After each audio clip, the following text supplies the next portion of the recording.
Continuamos de vuelta, que sean bienvenidos todos, continuamos de vuelta en nuestro estudio, en esta tercera y cuarta parte de Romanos 9. Como estábamos viendo en el capítulo 9, estuvimos tocando todo lo referente al pueblo de Israel, todos los designios que Dios tenía con el pueblo de Israel. Y en los capítulos 9, 10 y 11 es básicamente el apóstol Pablo enmarca todo lo referente hacia el pueblo de Israel como pueblo de Dios. Entonces, tenemos el capítulo 9 de Romanos. Si abrimos nuestras Biblias en el capítulo 9 de Romanos, versículo 25 hasta el 23, que sería la última parte del capítulo 9. Y vamos a leer, dice así: como también en Oseas dice, llamaré pueblo mío al que no era mi pueblo, y a la no amada, amada. Y en el lugar donde se les dijo, vosotros no sois pueblo mío, allí serán llamados hijos de Dios viviente. También Isaías clama tocante a Israel: si fuere el número de los hijos de Israel como la arena del mar, tan solo el remanente será salvo. Porque el Señor ejecutará su sentencia sobre la tierra en justicia y con plenitud. Y como antes dijo Isaías, si el Señor de los ejércitos no nos hubiera dejado descendencia, como Sodoma habríamos venido a ser, y a Gomorra seríamos semejantes. ¿Qué pues diremos? Que los gentiles que no iban tras la justicia han alcanzado la justicia, es decir, la justicia que es por fe. Mas Israel, que iba tras una ley y justicia, no la alcanzó. ¿Por qué? Porque iban tras ella no por fe, sino como por obra de la ley, pues tropezaron en la piedra de tropiezo, como está escrito: he aquí pongo en Sión piedra de tropiezo y roca de caída, y el que creyere en él no será avergonzado. En esta parte nos habla el apóstol Pablo, nos hace referencia a la incredulidad de Israel, que la incredulidad de Israel es consecuente con el plan de Dios. Y en segundo término, la incredulidad de Israel es coherente con su revelación profética y su requisito previsto de fe. Con el argumento de la incredulidad de Israel, Pablo nos dice que no es congruente con el pacto de redención prometido por Dios. Lo que vamos a ver en esta parte es que no es que el plan de Dios para Israel falló y el pueblo de Israel no creyó, cayó en incredulidad y se apartó de Dios. No, todo iba conforme a un plan profético de parte de Dios. O sea, eso lo vamos a desarrollar. Dios sabía lo que iba a pasar con el pueblo de Israel. Entonces los profetas ya habían avisado de que la incredulidad de Israel la incredulidad es consecuente con el plan de Dios. O sea que el plan de Dios, o sea que no entiendan que el plan de Dios era que Israel no creyera, no es eso. Lo que Pablo nos quiere dar a entender es que Dios ya sabía que el pueblo de Israel iba a caer en incredulidad, por más que ellos eran el recipiente de las leyes divinas y del conocimiento de Dios. Y en segunda parte, que la incredulidad de Israel es coherente con la revelación profética y su requisito previo de fe. Aquí vamos a hablar sobre la fe, ¿verdad? Porque muchas veces cuando hablamos de Israel y los gentiles y los cristianos, vemos que los cristianos solo por fe somos salvos, ¿verdad? Pues, ¿verdad? Pues con Israel, ¿qué pasa? No, pues ellos tenían la ley, ellos tenían los preceptos, ellos tenían la costumbre, ellos tenían la revelación de Dios. Pero también vamos a ver de que siempre fue la fe, la condición salvífica que Dios puso. Entonces, en la primera parte vamos a leer el capítulo 9, versículo 25 hasta el 29. Como también en Oseas dice, llamaré pueblo mío al que no era mi pueblo, y a la no amada, amada. Y en el lugar donde se les dijo, vosotros no sois pueblo mío, allí serán llamados hijos de Dios viviente. También Isaías clama tocante a Israel: si fuera el número de los hijos de Israel como la arena del mar, tan solo el remanente será salvo. Porque el Señor ejecutará su sentencia sobre la tierra de justicia y con prontitud. Y como antes dijo Isaías, si el Señor de los ejércitos no nos hubiera dejado descendencia, como Sodoma habríamos venido a ser y a Gomorra seríamos semejantes. El apóstol Pablo acá empieza a usar las citas de Oseas y Isaías para mostrar que la incredulidad de Israel y su rechazo al Mesías en aquel tiempo de Isaías, la incredulidad del pueblo de Israel.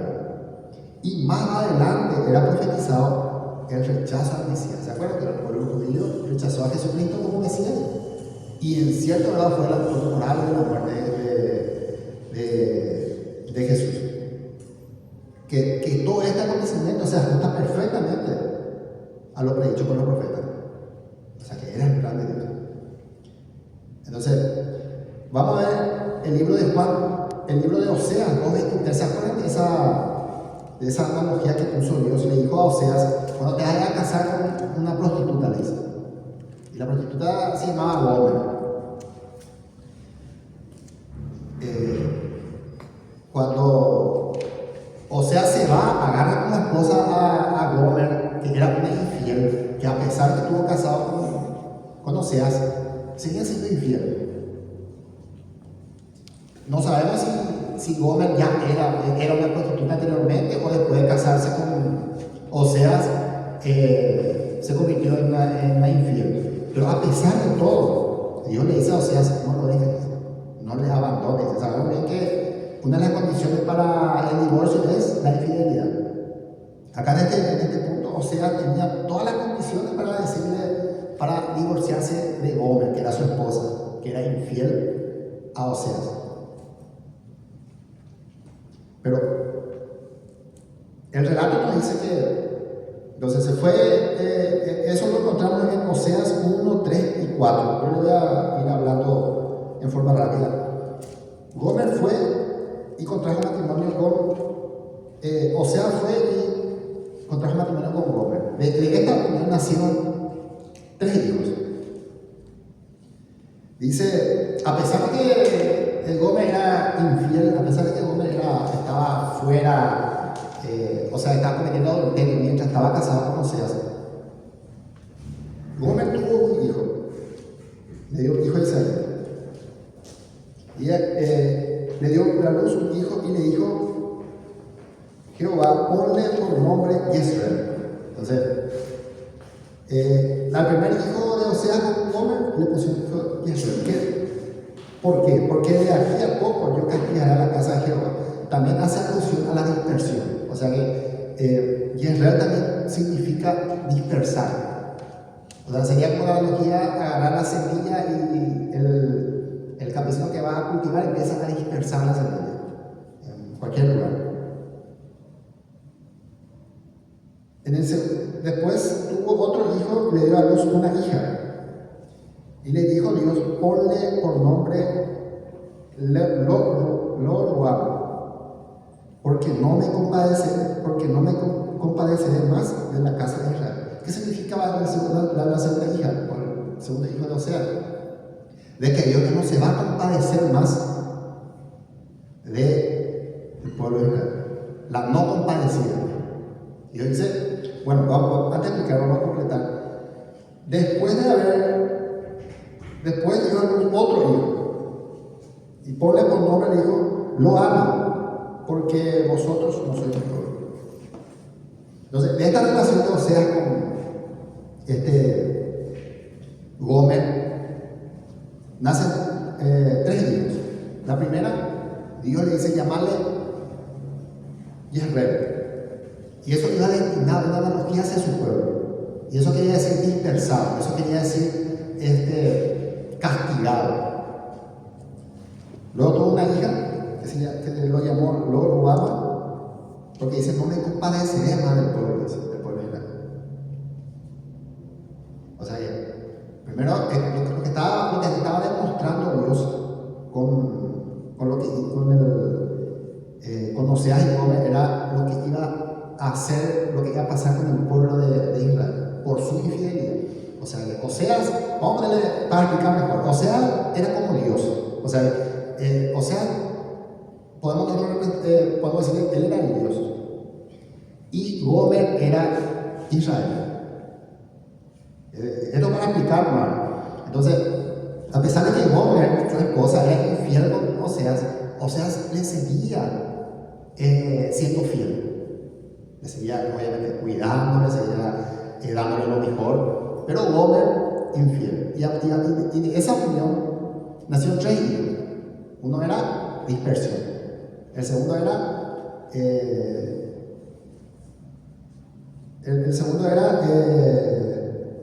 Lord Wama, porque dijo más la casa de él, sino que le quitaré todo, desechado. Y el tercer hijo era, no son pueblo mío. O sea que la relación de Oseas con Gomer hace alusión a la relación de Dios con Israel. Gomer fue infiel a Oseas, nació 3 hijos. Dios dice, ¿se acuerdan que Dios siempre dice que Israel, mi amada, se refería a Israel como la amada, como lo desposaré, dice entonces Israel, haciendo alusión a Oseas y Gomer, era esposa de Dios, por decirlo. Y de esta relación Israel fue infiel a Dios. Y Dios siempre fue fiel con Israel. O sea, le estaba demostrando con ejemplo a pueblo Israel que es lo que el carácter, en una parte del carácter de Dios y el carácter de Israel. De la relación de estos salen 3 hijos.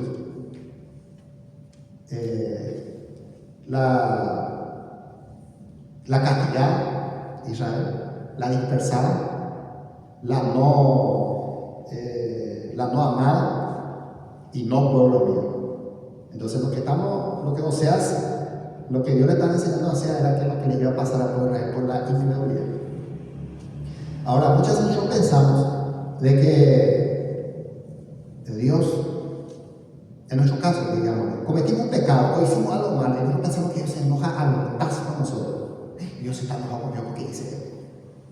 Acá nos habló el carácter de Dios, que nos dice de que a pesar de que nosotros seamos infieles a Dios, Él permanece siendo fiel. ¿Se acuerdan que Pablo le dijo eso? Aunque nosotros seamos injustos, Dios sí permanece justo. Nosotros no debemos pensar, como cristianos, ¿verdad?, de ahora, no tenemos que pensar de que cualquier cosa que hagamos, que tal vez nosotros pensamos que no le gustó a Dios, Dios ya está enojado conmigo. Él no está enojado contigo en el acto. El pueblo de Israel, ¿cuánto tiempo empezó a ser infiel? ¿Sabes? En tiempo de Isaías, el pueblo de Judá empezó a ser infiel. Y venía el ejército babilonio para conquistar, y Dios les perdonaba. Decía al rey, no, porque te arrepentiste, te vamos a dar más vida. O sea, siempre la fidelidad de Dios estaba hacia su pueblo Israel. Entonces vemos acá de que las consecuencias de la infidelidad del pueblo de Israel vendrían 3 castigos: la dispersión, la que no tuvo compasión y la no amada. Entonces sabemos que la infidelidad moral de Gomer para con Oseas suministró una cruda analogía de la infidelidad espiritual de Israel para con Dios. Aquí vemos todo. Si nosotros vamos a Oseas 1, 3 y 4, vemos la analogía de lo que fue el pueblo de Israel con Dios. A pesar de eso, nos da a entender de que a pesar de que el pueblo de Israel seguía infiel, Dios seguía siendo fiel para con el pueblo de Israel. Andaba detrás del pueblo de Israel enviándole su profeta y diciéndole: arrepiéntete. Entonces, nosotros como cristianos no debemos pensar de que Dios está enojado con nosotros. Yo encuentro muchos cristianos que dicen: no, Dios se enojó conmigo, o Dios no escucha mi oración, o Dios no está enojado conmigo porque hice algo. No es así. Acá nos da la analogía también que nosotros podemos usar para enseñarnos de que a pesar de que nosotros seamos infieles a Dios, Él siempre permanece fiel con nosotros, esperando a que nosotros regresemos a Dios. ¿Se acuerdan del hijo pródigo, verdad? El hijo pródigo: yo no quiero estar más contigo, le dice a su papá. Imagínate, la abuela le dice: yo no quiero estar más contigo, yo quiero irme ya a mamá otro. Pero el papá siempre le esperaba. Así también Dios para con todos nosotros. Muchos cristianos, ¿verdad?, sentimos ese alejamiento de Dios Y cuando nosotros damos énfasis a eso, nos alejamos más de Dios, no porque Dios está enojado conmigo. Muchos dicen, hermano, no te vas a la iglesia. No, ¿sabes qué? Yo no me voy a la iglesia porque estoy mal, ¿verdad? Muchas veces ponemos, porque estoy mal, no me voy a la iglesia, o porque estoy mal, no leo mi Biblia, porque no estoy mal, no estoy orando. Y esa es la peor mentalidad que uno puede tener. Esa es la mentalidad del enemigo. Vos hiciste algo malo, no te vayas a la iglesia. Ese es el objetivo del diablo, para que no te vayas a escuchar mensajes, para que no leas lo de tu Biblia. Pero acá no entendemos que Dios, como el padre del hijo pródigo, esperamos. Pepe se alejó, ni leyó más su Biblia hace 15 días, un mes, ni la iglesia, ni leyó Roma, pero Dios decía, esperando con los brazos abiertos. Eso se aplica a todos nosotros, inclusive al pueblo de Israel. El pueblo de Israel siempre Dios le estaba abriendo los brazos para que volviera, pero ellos no quisieron volver. Ahí está la diferencia. Ellos no quisieron volver. Bueno, continuando dice, aquí vemos que hemos explicado en Oseas que Dios, de esa infidelidad de Israel surgieron 3 castigos. Y eso lo vemos muy bien, ¿verdad? En la historia en la cual el pueblo de Israel fue cautivo a Asiria por la infidelidad. Y después, más tarde, el pueblo de Judá fue cautivo en Babilonia por su infidelidad. Y se cumplió lo que estaba diciendo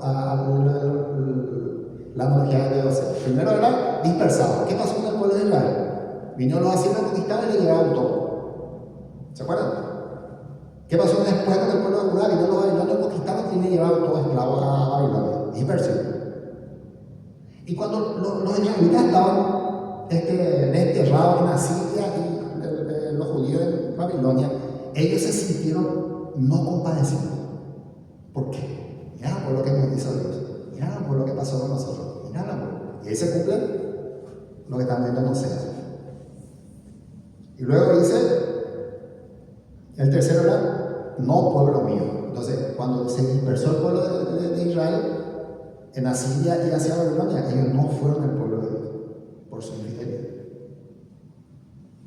Dice, llamaré pueblo mío al que no era mi pueblo, y a la no amada. Y en el lugar donde se les dijo, vosotros no sois pueblo mío, allí será llamado hijo de Dios viviente. Aquí vemos que Oseas, Pablo toma la profecía de Oseas y dice, llamaré pueblo mío al que no era mi pueblo.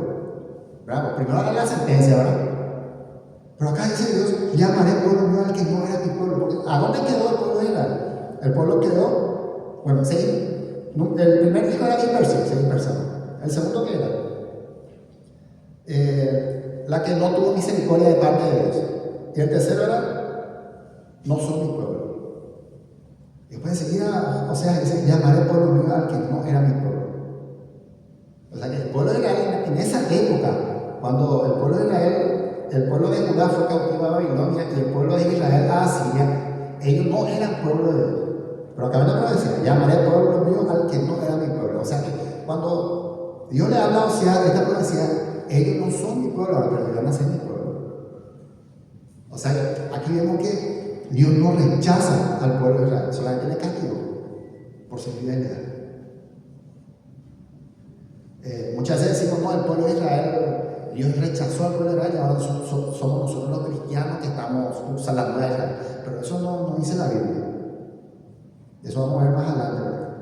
Muchos dicen, no, el pueblo de Israel sigue siendo el pueblo de Israel, nosotros los cristianos somos injertados. Pero acá dice Dios de que hay una esperanza para ellos en aquella época cuando fue deportado. Llamaré pueblo mío al que no era mi pueblo, y a la no amada, amada. Ellos no eran amados, pero hay un momento que van a ser amados, ¿verdad? Y en el lugar donde se les dijo, vosotros no sois mi pueblo, allí serán llamados hijos de Dios viviente. Y acá vemos que en el año 722 a.C., el pueblo de Asiria llevó cautivo al pueblo de Israel, el norte, a Samaria. Después de ese se llamó Samaria. Antes de eso, De eso era el pueblo del norte. Por la infidelidad del pueblo de Israel del norte. Y sabemos que Israel del norte era terrible en su idolatría y en su infidelidad. Por eso la justicia se ajustó enseguida. Después, más o menos después de 180 años, fue llevado a Judá. Los babilonios vinieron y deportaron a toda Judá, llevaron todo. Y vemos acá que queda un remanente, ¿verdad? Dice, llamaré pueblo mío al que no era mi pueblo. También dentro del pueblo de Israel estaba el remanente de Dios. Porque vemos que todo el remanente de Israel será salvo, dice Isaías. Bueno, ¿a qué va esto? Esto va a que Pablo agarra esta sección, después hablar del pecado, después hablar de la salvación, después hablar de la justificación, la predestinación. Entonces, en el capítulo 9 es porque Pablo medio se sale de lo que estaba enfocando y habla del pueblo de Israel. Y el capítulo 9, 10 y 11 habla netamente del pueblo de Israel. ¿Saben por qué? Para que nosotros como cristianos entendamos el papel de Israel todavía en la profecía. No que el pueblo de Israel ya dejó de ser pueblo de Dios. No es así. El pueblo de Israel fue infierno, hermano, y está dispersado. Y acá dice, llamaré pueblo mío al que no era mi pueblo. ¿Qué pasó? Empezó Dios a llamar a los gentiles para ser su pueblo.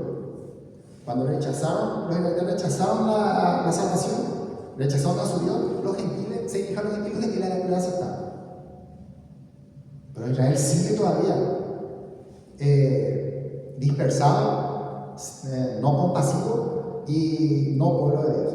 ¿Por qué? Si nosotros vemos las deportaciones del pueblo de Israel, vemos, como habíamos dicho, la deportación del Israel del norte bajo los asirios. La deportación en el año 522, por ahí, 722, es del pueblo de Judá por los babilonios. Y después, el año 70 después de Cristo. ¿Se acuerdan? Oseas también, Pablo te agarra la poesía de Oseas y Isaías y dice, esto no se va a cumplir ahora, pero también se va a cumplir después. ¿Por qué se va a cumplir? Por el rechazo del pueblo de Dios, por el rechazo de Israel hacia Dios. Y vemos que cuando Jesucristo viene, ¿qué pasa con el pueblo de Israel? Le rechaza.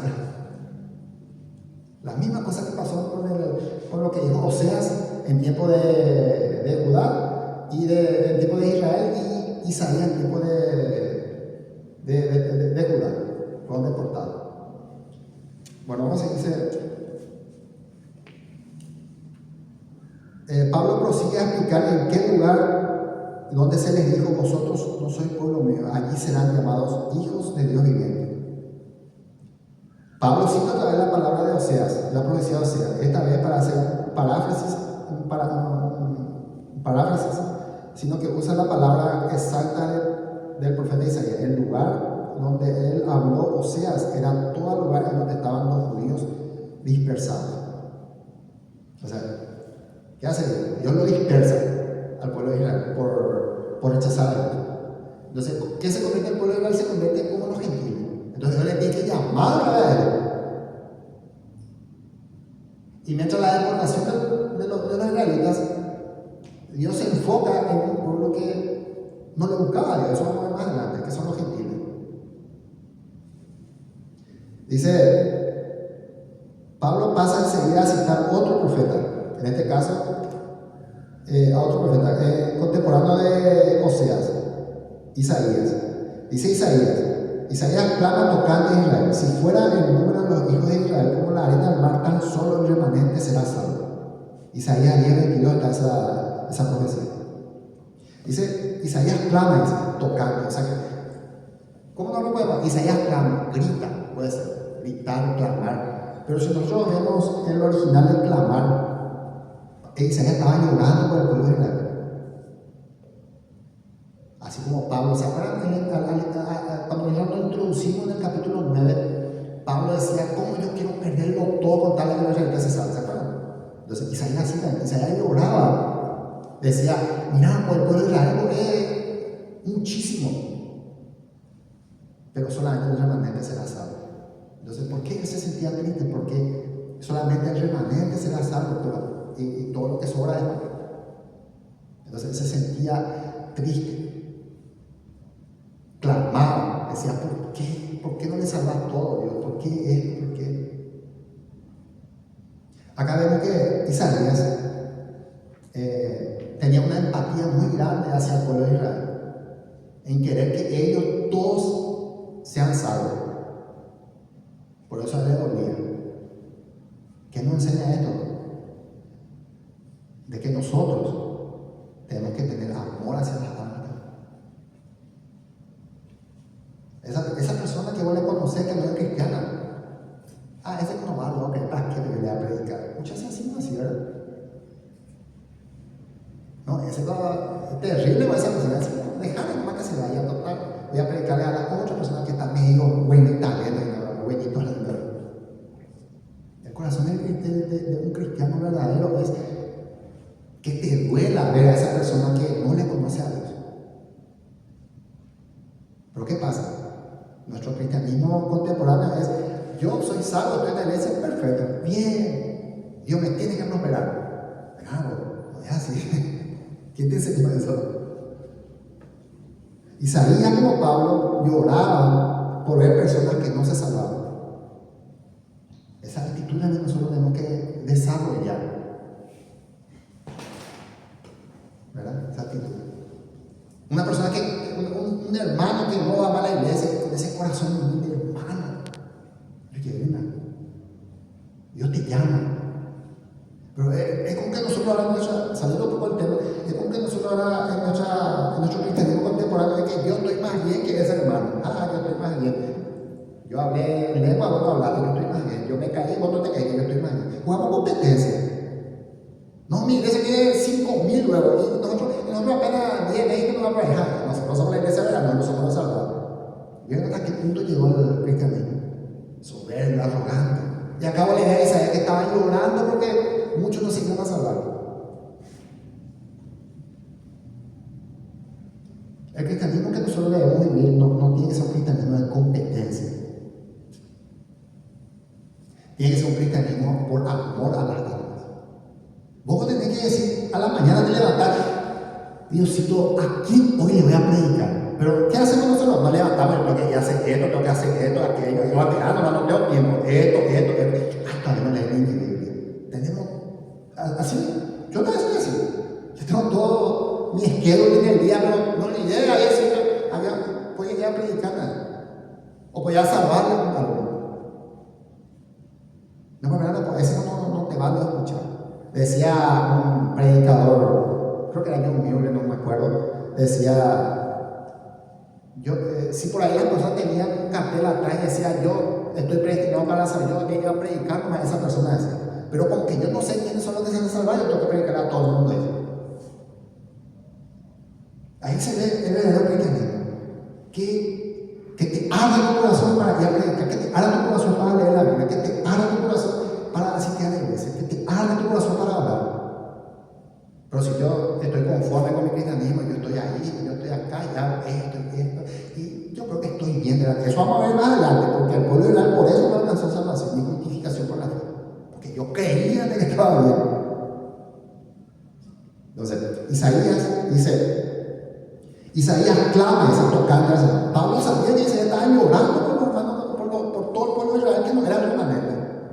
Por si de alguna manera Dios podía salvar a todos. Así como Pablo al iniciar el capítulo 9 dice, quisiera perderlo todo, dice Pablo, para con mis hermanos los judíos, para que puedan acceder a la salvación. Dice, yo mismo, hay que salvar. ¿Dónde se va que se sabe de él? Decía. Ese es el amor hacia la alma. Es el amor hacia la alma. Bueno, dice, clama tocante a Israel, si fuere el número de los hijos de Israel como la arena del mar, tan solo el remanente será salvo. Acá explicamos que clamar, Isaías estaba llorando, estaba triste. Y nos da a entender de que dentro del pueblo de Israel hay un remanente.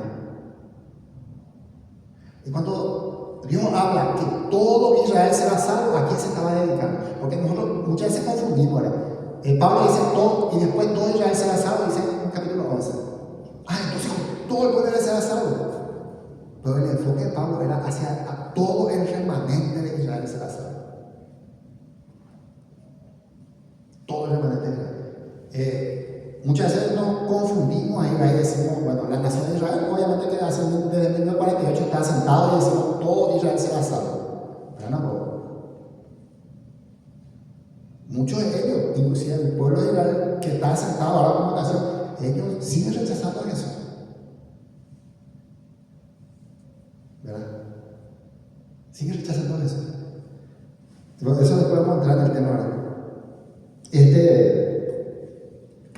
Isaías empezó a profetizar mucho antes de la caída de Judá que sería conquistado por su infidelidad. Estaba hablando, estaba exhortando, vuelvan al arrepentimiento, ¿verdad? Y estaba avisando que Babilonia nos iba a llevar cautivos. Ahora, Babilonia era ¿cómo decía Jeremías? Era la herramienta utilizada por Dios para ejecutar su sentencia contra Israel, contra el pueblo de Judá. Inclusive en la segunda parte dice Dios que Dios le llama a los babilonios para conquistar. ¿Se acuerdan cuando el comandante de Nabucodonosor se fue y le dijo al rey, Dios mismo lo dijo para venir a conquistarle? Pero ellos no son cristianos, los babilonios no son cristianos. No. Pero esa es la grandeza de Dios, de que Dios usa esa situación para que para que su propósito sea cumplido. Y después Dios dice, cuando Babilonia haya ejecutado lo que yo tenía planeado, le daré el doble del vaso de mis furores. O sea que todas las cosas que pasó en ese momento era porque había un cerebro detrás que estaba ordenando las cosas. No es casualidad. Dios permitió al pueblo de Israel atacar a los judíos por su infidelidad. Ahora, claro, y si el pueblo de Israel no era infiel, no iba a ser conquistado. Nosotros vemos de ese lado, pero podemos ver del otro lado. ¿Se acuerdan también cuando se fue, el comandante Nabucodonosor se fue para conquistar Jerusalén? Y el rey se arrepintió. Isaías se fue a hablar con el rey, se arrepintió. Y le dice Dios, ni una sola flecha van a tirar ellos contra Jerusalén. Imagínate lo que le digo. Decía, uno estaba con soldado y voy a tirar de bala con mi flecha. O sea que Dios tenía el control de todo. Dios tiene el control de todo. ¿Vos crees eso? De que Dios tiene el control de todo. Muchas veces cuesta creer. Cuando falta algo, cuando no tengo cuando no tengo aquello, voy a decir, espera un poco. ¿Por qué me está pasando esto? ¿Qué me está pasando? ¿Por qué? ¿Saben una cosa? Que nosotros los cristianos contemporáneos de ahora pensamos que somos merecedores de la gracia de Dios. Tal vez porque así se nos enseñó, como decía la ley, ¿verdad? Fuimos estructurados con eso, que Dios te tiene que dar porque vos sos su hijo. No es así. Dios te va a dar lo que vos necesitas porque sos su hijo. Y lo que vos necesitas no te va a dar. Ahora, aparte, Dios tiene el control de todo. Muchos cristianos no creen eso. Porque dicen, si Dios no me da un auto, no sé lo que voy a hacer. Si Dios no me da esto, no sé lo que voy a hacer. A mí el heladera está vacío.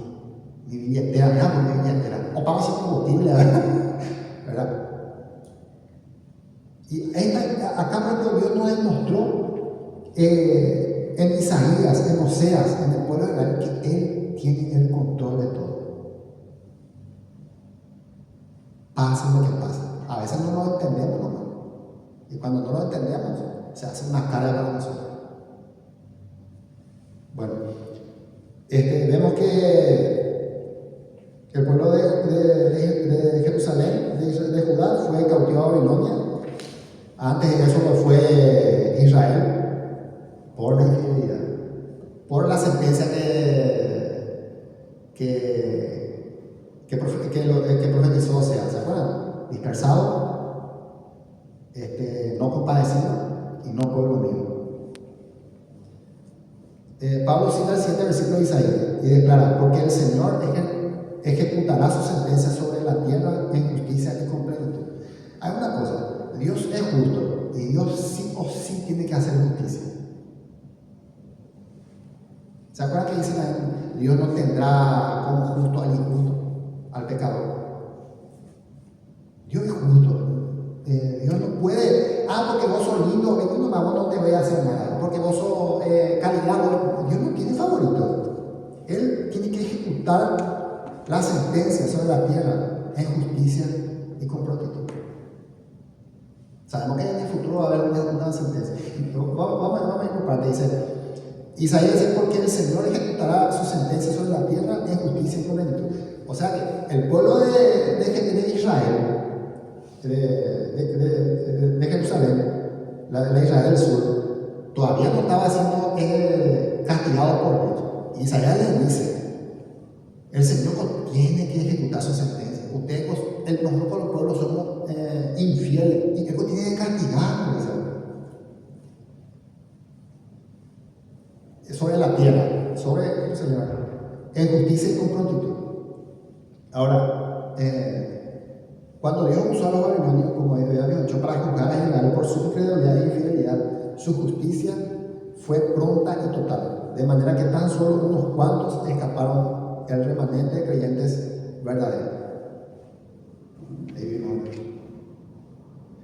Un punto aparte.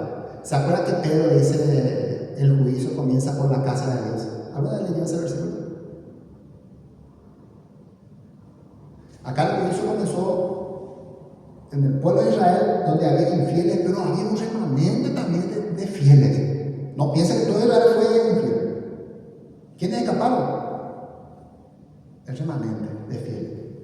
O sea que Dios sabe bien del pueblo de Israel quiénes son infieles y quiénes son fieles. Y Jeremías lo dice muy bien también, porque Jeremías era el remanente con algunas personas que estaban ahí.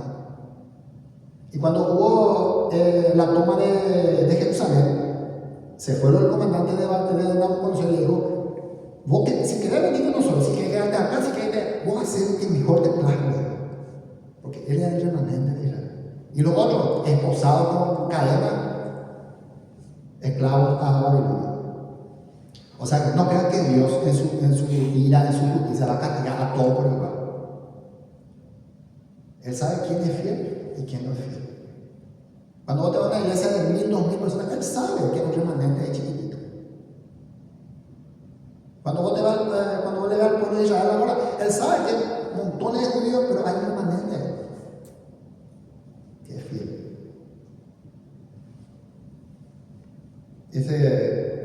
Y también vemos de que cuando Jesucristo vino, bueno, ¿qué pasó? Lo que fueron deportados a Babilonia después volvieron para reconstruir el templo. ¿Se acuerdan con Nehemías, con Sofonías, en reconstruir el templo? Ellos eran el remanente que volvieron para edificar Jerusalén. Construyeron el templo, pero ya no era igual al primero, el segundo templo.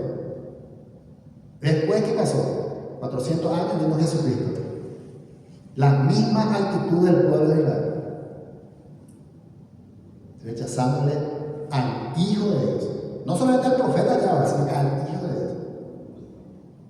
Entonces, cuando los judíos en la época de Jesús, en la época de Jesús rechazaron al Salvador, al Hijo de Dios, nacieron 3 hijos: la dispersión,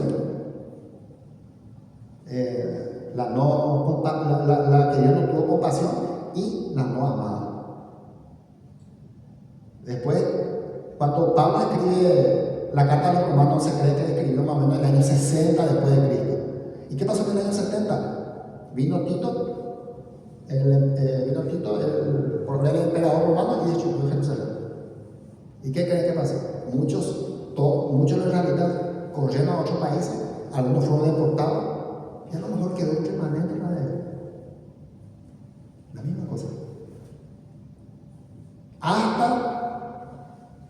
En 1948, hasta 1948 vuelven los israelitas en la Palestina, fundan su nación que es Israel, hasta ahora está la nación Israel, pero ellos todavía no creen en Jesucristo.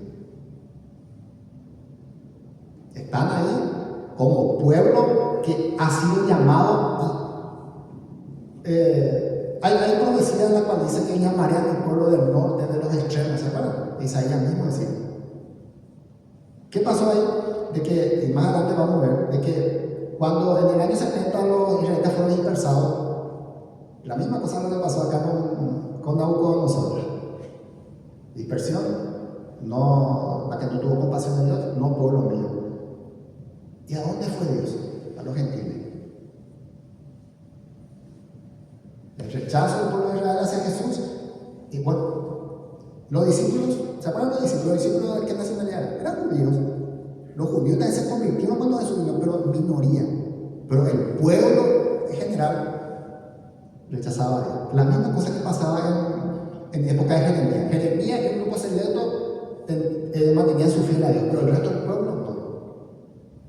Ahora, entonces Dios se dirige a un pueblo que no, los gentiles no le buscaban a Dios, nadie le conocía a Dios, ¿verdad?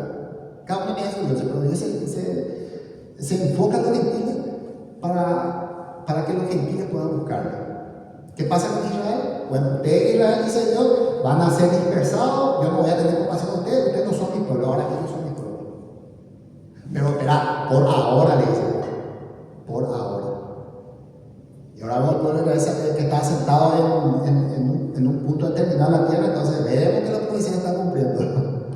Dios no terminó todavía con Israel. No crean que nosotros los cristianos somos reemplazamos a Israel. No es así, Dios todavía no terminó con Israel. Israel fue dispersado y entramos nosotros en la cancha de jugar el partido. Y ahora Israel está preparándose, ellos le van a jugar el partido, nos vamos a salir. ¿A dónde? En el arrebatamiento. Cuando el remanente se salva, ¿verdad? ¿Se acuerdan que Pedro dijo hasta que toda la plenitud de los gentiles entre? Será salvo por Dios. ¿A qué se está refiriendo? Cuando la iglesia haya terminado su trabajo, van a entrar por los Israel al Estado. Y ahí Dios va a tratar otra vez con ellos. Vamos a seguir, dice. Al final recalcar la urgencia de la verdad que está declarando Pablo, cita otra vez a Isaías, quien como antes dijo, si el Señor de los ejércitos no nos hubiera dejado descendencia, como Sodoma habríamos venido a ser, y a Gomorra seríamos semejantes. Acá Isaías dice un versículo muy conocido, si el Señor de los ejércitos no nos hubiera dejado descendencia, o sea que ¿a qué se está refiriendo? Al remanente. Si Dios no hubiera dejado el remanente, ¿qué pasó con Sodoma y Gomorra? Fulminado. No hay ninguna descendencia de Sodoma y de Gomorra. A lo mejor vemos por el mapa donde estaba Sodoma y Gomorra, está desierto. Pero el pueblo de Israel, a base de su gracia y de su misericordia, deja un remanente en el pueblo de Israel. Deja un remanente para que pueda servir. Imagínense a nosotros mismos, ¿verdad? Si Dios se enoja con la iglesia, ¿verdad? Si Él no tuviera compasión con nosotros, va a decir como Sodoma y Gomorra. Pero ¿qué pasa? Hay un remanente en la iglesia que está haciendo bien las cosas. Tal vez acá en Paraguay, en Estados Unidos, no sé, en todos los países. Pero el conjunto de la iglesia, yo no sé cómo está, capaz que infiel, rechazándole a Jesús, pero dentro de la iglesia misma, si nosotros estamos hablando de Israel, dentro de la iglesia misma está el remanente. Ahora, ¿cómo termina la iglesia? Ustedes leyeron Apocalipsis, en donde habla de las 7 iglesias, y la última iglesia, ¿cuál era? La Odisea. La que, justo como estamos viendo, se comportó como Israel, la infiel, la que buscó el oro, buscó la popularidad, buscó agradarle al mundo. Entonces, Dios también dentro de la iglesia tiene su remanente. decimos, todos los cristianos van a ser salvos, pero no, lee Apocalipsis. ¿Cómo termina la iglesia? 7 iglesias, 7 épocas. Primero, amor me mete, después va decayendo. Y bueno, siguiendo dice, a pesar de esto, el Señor de los ejércitos, en su gracia, nos ha dejado ascendencia. En la gracia de Dios. ¿Ustedes se preguntaron alguna vez de que por la gracia de Dios nosotros somos cristianos? No es por nuestro mérito. Y si a vos te gusta leer la Biblia, si a vos te gusta orar, si a vos te interesan las cosas de Dios puras, así como dice Pablo, ya dejaste ya la leche, ahora estás comiendo carne sólida. Lo que nosotros estamos haciendo acá es consumir carne sólida. ¿Sabes por qué? Porque a aquella persona que le gustan las emociones no se va a alegrar de este lugar, porque él quiere ver, esa persona va a querer ver algo. Entonces se va a ir otra vez. Y Pablo dice, sean como cristianos que les gusta que comen carne ya. No vuelvan a tomar la leche. ¿Para quién es? Para el niño. Él no va a tomar leche para que crezca bien, ¿verdad? Pero cuando llega a una edad, ya vaya carne porque necesita fibra. Nosotros no podemos como cristianos ser niños todavía. Y vos sabés, ¿vos qué opinás de Isaías de 30 o de Romanos 9? Yo no sé, hermano. Yo no sé, por tanto, hermano, el pastor. No podemos seguir así. Nosotros tenemos que tener respuesta. Claro, sí, yo estuve en el discipulado, estuve en el estudio, y esto pasa con Israel, y esto no pasa con Israel, y esto pasa con cristianos. Eso es un cristiano maduro. Pero ahora que busca el cristiano, emoción. Quieren emocionarse. Quieren emocionarse, quieren ser alguien en la vida. Y aquí vemos a Isaías, Pablo llorando por aquella persona que se pierde. Yo no quiero tener nada, dice Pablo. Yo solamente quiero que se salve de esa persona. Bueno, siguiendo la segunda parte, vamos a entrar ahora. Esto ya es corto. Dice, la incredulidad, este está en el versículo, capítulo 9, versículo 30, 33. Romanos 9, 30, 33. ¿Qué pues diremos? Dice, que los gentiles que no iban tras la justicia han alcanzado la justicia. Es decir, la justicia que es por fe. Mas Israel que iba tras la ley de justicia no la alcanzó. ¿Por qué? Porque iban tras ella no por fe, sino como por obra de la ley. Pues tropezaron en la piedra de tropiezo, como está escrito. He aquí pongo en Sion piedra de tropiezo y roca de caída, y el que creyere no será avergonzado. La incredulidad de Israel que nos enseña también de que el requisito para la salvación siempre fue la fe. Si nosotros vemos pantallazos que es el pueblo de Israel en el Antiguo Testamento, que el Nuevo Testamento, nosotros pensamos que en el Nuevo Testamento recién entró la fe. En el Antiguo Testamento era por obra de la ley, porque hay que matar los corderos, hay que hacer esto. Pero la incredulidad de Israel es consecuente con el requisito previo de fe ordenado por Dios. Siempre fue la fe de Dios. ¿Por qué? Porque cuando Abraham creyó a Dios, le fue contado por justicia. Y después de recibir ese circuncisión. Después de recibir. Entonces, ¿quién es antes?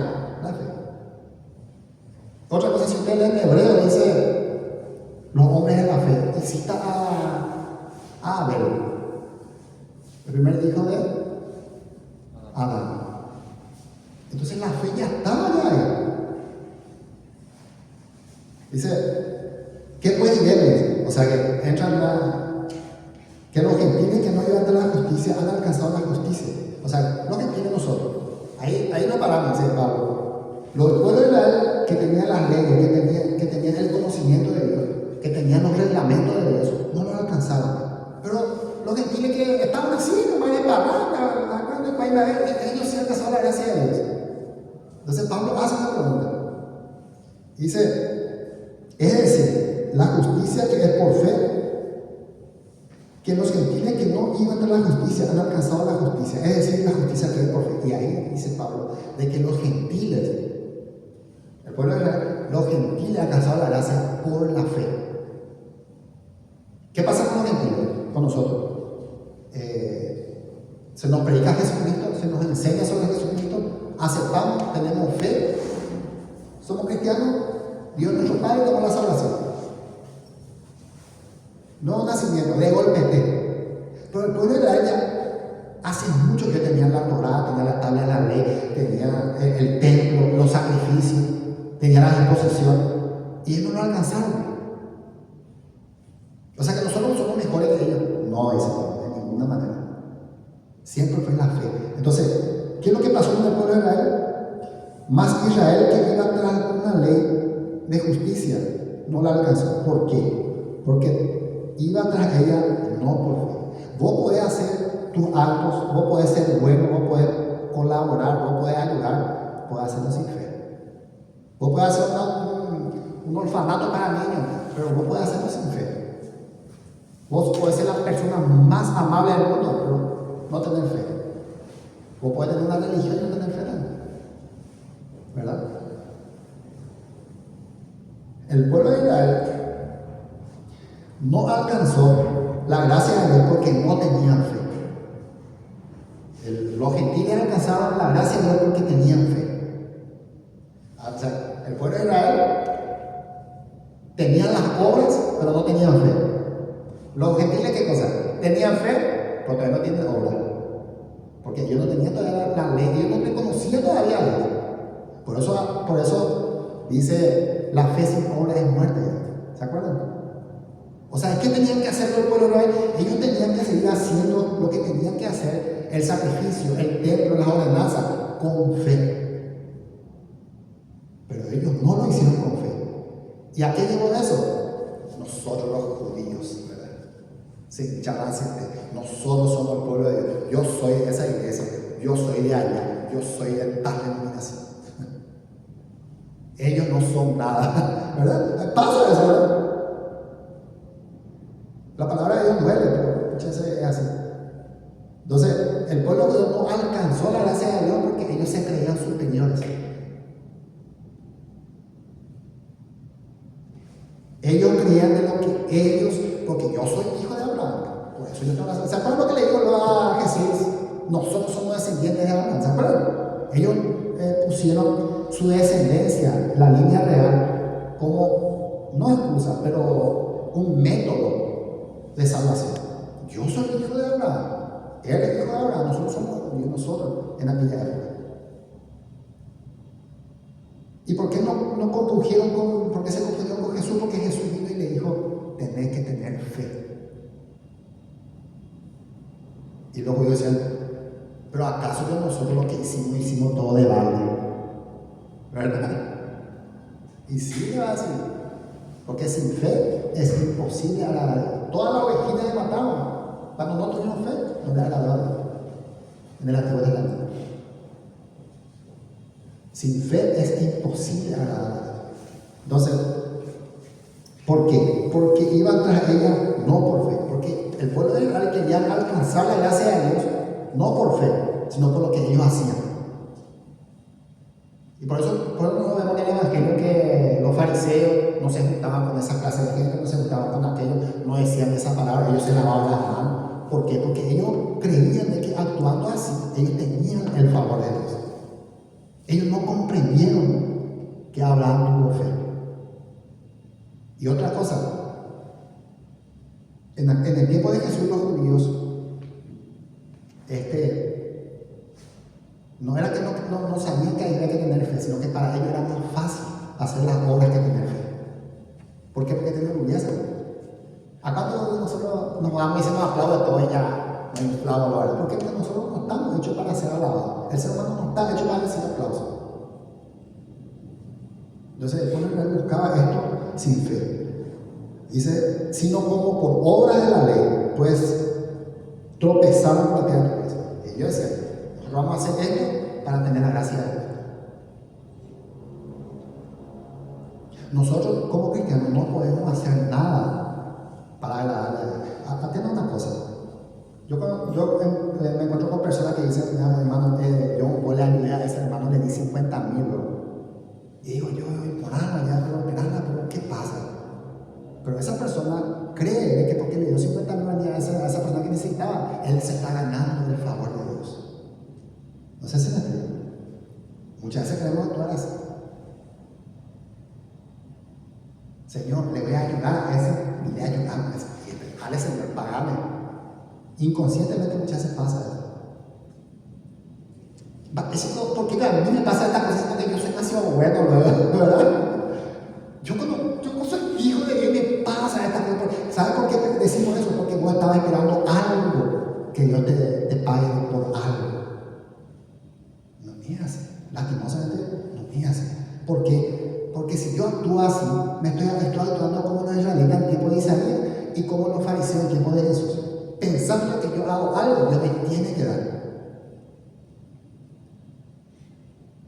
Dios me tiene que dar. Pasa también con los días, ¿verdad? Yo le voy a dar tanto porque tanto. No es así. Yo le voy a dar porque me nace darle a Dios.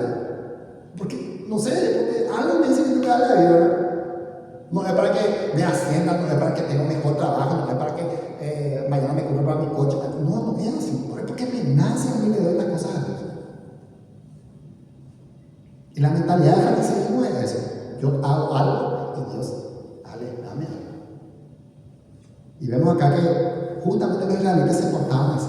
Ellos hacían todos los sacrificios, hacían todo lo que tenían que hacer, estaban esperando el favor de Dios. O mejor aún dicho, ellos estaban seguros que Dios les estaba favoreciendo a ellos porque hacían esas cosas. Y cuando Jesús se aparece, dice, no es así, ellos se enojaron.